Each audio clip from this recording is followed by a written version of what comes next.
Telangana model socio economic education employment political and caste survey ఒక role మోడల్గా ఈ దేశానికి ఈరోజు మేము ఒక దిక్సూచిగా నిలబడదలుచుకున్నాం. దానికి సంబంధించి కేంద్ర ప్రభుత్వం మీద ఒత్తిడి తీసుకురావడానికి కార్యాచరణను తీసుకున్నాము. అందుకే ఈరోజు 30 రోజుల్లో హైకోర్టు ఆదేశాల మేరకు స్థానిక సంస్థల రిజర్వేషన్లను నిర్ణయించి 90 రోజుల్లో సెప్టెంబర్ 30 తారీఖు లోపల జిల్లా పరిషత్ ఎంపీటీసీ సర్పంచుల యొక్క ఎన్నికలు నిర్వహించాలని తెలంగాణ రాష్ట్ర ప్రభుత్వం కృతనిశ్చయంతో ఉంది.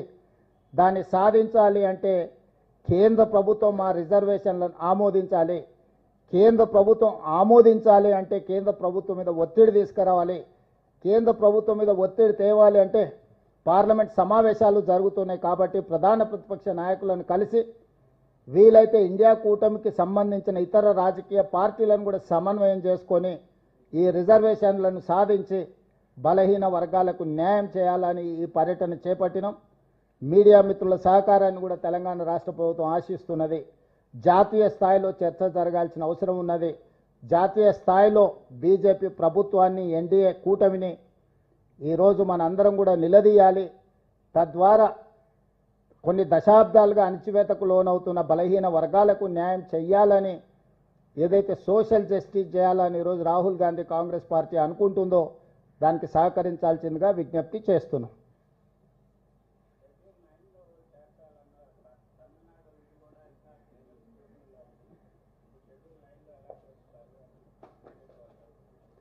బీజేపీ వాళ్ళు వితండవాదం చేస్తున్నారు. శాసనసభలో చర్చ జరిగినప్పుడు బీజేపీ, బీఆర్ఎస్, ఎంఐఎం, సిపిఐ కూడా ఏకగ్రీవ తీర్మానానికి మద్దతు ఇచ్చింది.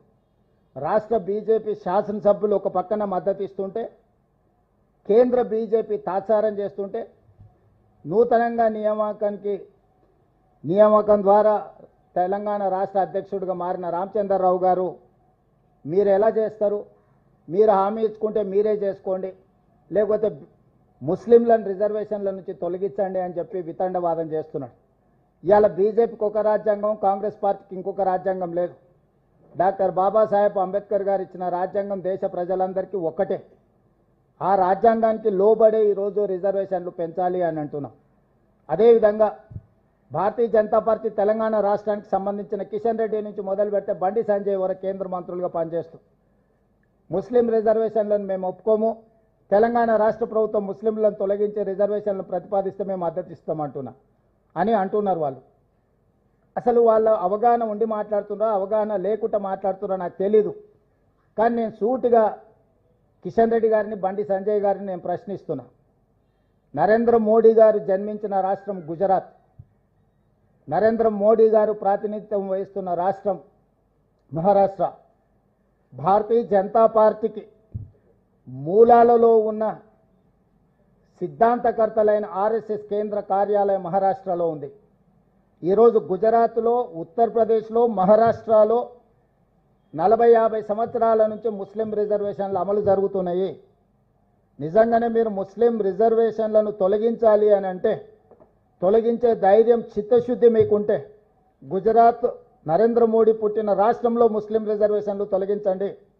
ఈ దేశ ప్రధానమంత్రిగా, పార్లమెంట్ సభ్యుడిగా ప్రాతినిధ్యం వహిస్తున్న ఉత్తరప్రదేశ్లో మీరు ముస్లిం రిజర్వేషన్లను తొలగించండి. మీ ఆర్ఎస్ఎస్ కేంద్ర కార్యాలయం మహారాష్ట్రలో మీరు ముస్లిం రిజర్వేషన్లను తొలగించి అప్పుడు తెలంగాణ రాష్ట్ర ప్రభుత్వానికి మీరు సూచన చేయండి. మేము 3 రాష్ట్రాలలో రిజర్వేషన్లు తొలగించినాం, తెలంగాణ రాష్ట్రంలో కూడా తొలగించాలని చెప్పి వాళ్ళు మాట్లాడితే అర్థం ఉంటుంది. వితండవాదం చేయడం ద్వారా వాళ్ళు సాధించేదేం లేదు. ఇది ముస్లిం రిజర్వేషన్లను అడ్డుకోవడానికి చేస్తున్న కుట్రగానే మేము భావిస్తున్నాం తప్ప ఇంకొకటి కాదు. నిజంగానే భారతీయ జనతా పార్టీ, అమిత్ షా గారు ఒక మాట చెప్పారు, కొన్ని దశాబ్దాల క్రితం నుంచే మేము ముస్లిం రిజర్వేషన్లు అమలు చేస్తున్నాం గుజరాత్లో అని ఒక ఇంటర్వ్యూలో. మరి ముస్లిం రిజర్వేషన్లు అమలు చేస్తున్నాం, భవిష్యత్తులో మేము అమలు చేస్తామని చెప్పిన అమిత్ షా గారిని భారతీయ జనతా పార్టీ నుంచి సస్పెండ్ చేస్తారా? కాబట్టి ప్రజల్ని తప్పుదోవ పట్టించి ఒక భావోద్వేగాలను రెచ్చగొట్టి రాజకీయ ప్రయోజనం పొందాలని ఎవరినో ఒకరిని, ఒక వర్గాన్ని అడ్డం పెట్టి వాళ్ళని సాకుగా చూపించి రిజర్వేషన్లు అడ్డుకోవాలనే ప్రయత్నము ఈరోజు భారతీయ జనతా పార్టీ చేయదలుచుకుంటే ప్రజలు తెలంగాణ రాష్ట్రం నుంచి పూర్తిగా తూర్చిపెట్టేస్తారు బీజేపీ పార్టీని. అందుకే ఈరోజు ఇట్లాంటి వితండవాదాలకు తావివ్వకుండా తెలంగాణ రాష్ట్ర ప్రభుత్వం అమలు చేయదలుచుకున్న 42% స్థానిక సంస్థల ఎన్నికల్లో రిజర్వేషన్ల బిల్లును కేంద్ర ప్రభుత్వం తక్షణమే ఆమోదించడం ద్వారా బలహీన వర్గాలకు అండగా నిలబడుతున్నామని వాళ్ళ పట్ల అభిమానాన్ని ప్రకటించుకోవాల్సిన అవసరం ఉంది. కాంగ్రెస్ పార్టీ డిమాండ్ చేస్తుంది.